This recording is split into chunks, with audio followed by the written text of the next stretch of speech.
தயவு பாகம் 2 பிள்ளையார் சுழியின் தத்துவம். பிள்ளை ஆர் சுழி பிள்ளையார் சுழி. பிள்ளையார் சுழியை எழுதும்போது முதலில் வைக்கப்படுவது ஒரு சிறிய புள்ளி, பின்னர் அதிலிருந்து ஒரு பெரிய வட்டம், பின் ஒரு படுக்கைக்கோடு.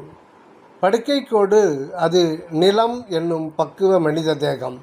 நிலம் தன்மேல் வந்தருளி நீள்கழல்கள் காட்டு என்று மணிவாசக பெருமான் சொல்வது இந்த மனித பிறப்பு ஆகிய பௌதிக உடல் கிடைத்த பின்னரே கடவுள் அனுபவம் சாத்தியமாகிறது.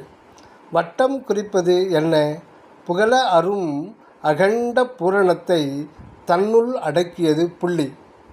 இதற்கு ஆதாரம் அருட்பெருஞ்சோதி அகவலில் புகழரும் அகண்ட பூரண நடுவால் அகநடு வகுத்த அற்பெருஞ்சோதி.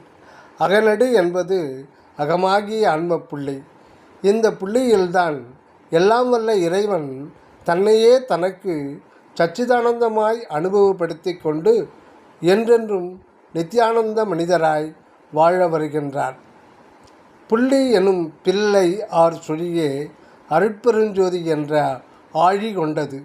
இது ஆக்கல், காத்தல், அழித்தல், மறைத்தல், அருளல் என்ற ஐந்தொழிலையும் பொருட்சக்தி, கிரியாசக்தி, ஞானசக்தி, யோகசக்தி, அருட்சக்தி என்கின்ற 5 கரம் கொண்டது.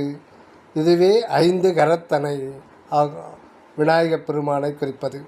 மேலும் ஊ என்ற 5வது உயிரெழுத்து கடவுளின் அருள் ஐந்தொழில் திருநடனச் செயல் விளக்கம் அகண்டாண்ட வெளிமுற்றும் எல்லை கடந்து செல்லுவதையே உகர எழுத்தை நீட்டி எழுதுவது. நன்றி. தயாநிதி சுவாமி சரவணானந்தா அவர்களுக்கு.